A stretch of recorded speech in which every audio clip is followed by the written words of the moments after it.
Bonjour YouTube, aujourd'hui une vidéo pour vous présenter mes chauffages de secours ou d'urgence. Voilà. Donc ces chauffages en fait ont été achetés en cas de coupure d'électricité, que ça soit par rapport à des chutes de neige importantes ou autres. C'est vrai que c'est bien d'avoir ce qu'il faut, surtout qu'on a des enfants en bas âge, pour ne pas se retrouver sans chauffage du jour au lendemain. Hein, voilà. Donc pour commencer, un chauffage à gaz infrarouge de la marque Butagaz, et c'est le modèle Hector 4200 watts. Donc c'est celui-là, il est tout neuf, je ne l'ai pas encore mis en marche, et on va regarder un petit peu. Donc il a 3 positions de chauffe. La première 1400 watts, la deuxième 2800 watts, et donc la troisième 4200 watts. Donc voilà, la puissance maxi 4200, surface de chauffe jusqu'à 40 mètres carrés, jusqu'à 100 heures d'autonomie avec visio, donc avec une bouteille visio. Un détecteur de CO2, donc c'est une sécurité, un contrôle d'atmosphère, et 100%, allumage piezo, donc il est là, on le voit ici, et 100% mobilité grâce à ces petites roulettes. Voilà. Donc ce chauffage, je ne l'ai pas encore mis en marche, je pense que je ne le mettrai pas en marche jusqu'à qu'il y ait un problème.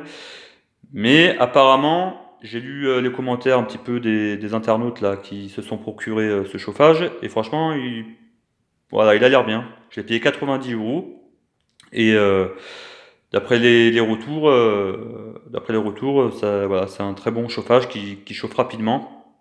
Et puis voilà. Donc ici j'ai bouteille de 13 kg, donc butagaz. Donc celui-ci il marche que avec du propane. Hein. Voilà. Donc du butane, pardon. Je dis n'importe quoi. Excusez-moi. Donc pour vous faire voir comment ça se passe, donc la bouteille de 13 kg là, en fait, voilà, vous la mettez. Donc là, c'est vrai que c'est un peu sale le machin, mais bon, ça a été livré comme ça. Donc là, la bouteille, vous la mettez. Ça, faut le dévisser là et le mettre de l'autre côté. Et c'est ce qui va tenir la bouteille de gaz à l'intérieur, vous voyez, et faire le raccord ici. Voilà. Donc non, je trouve que c'est pas mal. D'abord ça, surtout pour le prix, c'est vrai que 90 €, c'est pas non plus très cher. Voilà. Donc le détendeur qui va avec, et donc comme on a dit, la bouteille de butane. Hein. Ensuite, on a donc le chauffage de la marque Zibro. Donc Zibro, c'est une marque quand même assez connue, que tout le monde connaît. Et pour celui-ci, c'est le modèle RC320. Je crois que c'est un des plus gros, qui par contre celui-là m'a coûté un petit peu cher. Je l'ai payé 340 €.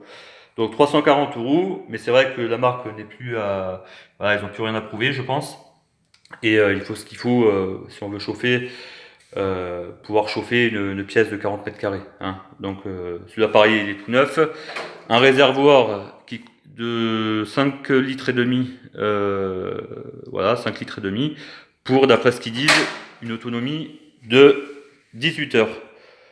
Donc avec le combustible Climat, qui d'ailleurs Climat reprend Zibro, d'après ce que j'ai compris. Donc 20 litres. Hein. C'est vrai que c'est un peu cher ça aussi, je l'ai payé 29 € le bidon de 20 litres.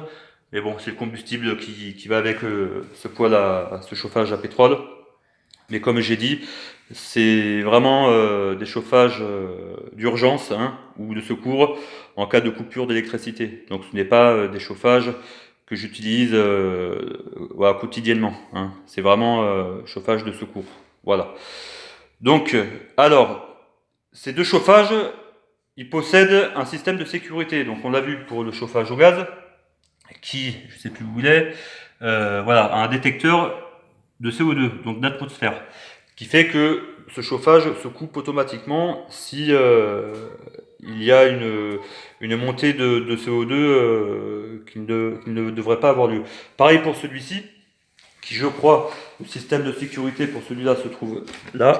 Je suis pas sûr, mais je crois que c'est ça, ce boîtier-là, c'est ce que j'ai vu sur la notice en tout cas, et qui fait que pareil, celui-là se coupe automatiquement si l'appareil détecte un taux de CO2 anormalement élevé. Mais à mon goût, ce n'est pas suffisant, parce qu'à savoir qu'il y a eu beaucoup de décès par rapport au monoxyde de carbone, hein, beaucoup de décès, vous pouvez vérifier, donc des gens qui se sont endormis, qui ne se sont jamais réveillés. Pourquoi? Parce que le monoxyde de carbone est inodore. On s'en rend pas compte. Bon, c'est vrai que ça donne des nausées et mal à la tête, mais c'est vrai que dans le sommeil, il y a des gens qui ne se sont pas réveillés et c'est hyper dangereux. C'est hyper dangereux. Donc, ces chauffages sont normalement destinés enfin, pour des pièces ventilées, hein, et plus idéalement pour des garages, entrepôts et même des chantiers, pour les travailleurs sur des chantiers. Voilà. On peut aussi donc les utiliser pour des salons, des salles à manger, ou peut-être autres pièces. Les chambres, il ne faut pas les utiliser pour des chambres par contre, mais il faut que les pièces soient aérées. Voilà, que les pièces soient aérées. D'ailleurs, celui-là, le chauffage à gaz, il faut l'éteindre tous les 2 heures, hein, pour aérer la pièce un petit peu. Donc, ce que je voulais dire, c'est que moi j'ai acheté en plus, et je le conseille à tout le monde, pour ceux qui utilisent pardon, ce type de chauffage, à pétrole ou à gaz, un détecteur de monoxyde de carbone. Voilà, là j'en ai un, mais je vais en racheter un deuxième pour en mettre un au rez-de-chaussée et un à l'étage. C'est vrai que faut pas rigoler avec ça, surtout si vous avez des enfants, et puis même pour vous, hein. C'est vrai que c'est hyper dangereux, donc c'est une sécurité supplémentaire que celle qu'il y a déjà dans ces appareils. Voilà, détecteur de monoxyde de carbone, hyper important, et c'est pour ça que je voulais absolument en parler dans cette vidéo. Donc la pompe à combustible, donc qui va avec le chauffage à pétrole, détendeur pour le chauffage à gaz, et là on a 2 bouchons, donc un bouchon de transport et un bouchon pour pas se lire les doigts pour le chauffage à pétrole. Voilà, les manuels, donc ils sont tout neufs, hein. Pareil, manuel d'utilisation. Et donc voilà pour les chauffages d'urgence ou de secours, on l'appelle comme on veut. N'ayant moi-même pas de cheminée, voilà, j'ai pas de cheminée pour le moment. Et c'est vrai que c'est une prévoyance que je pense qu'il faut avoir chez soi. J'espère que cette vidéo vous aura plu. J'espère que j'ai tout dit aussi. Et je vous souhaite une bonne journée ou une bonne soirée. Et je vous dis à bientôt pour une prochaine. Ciao!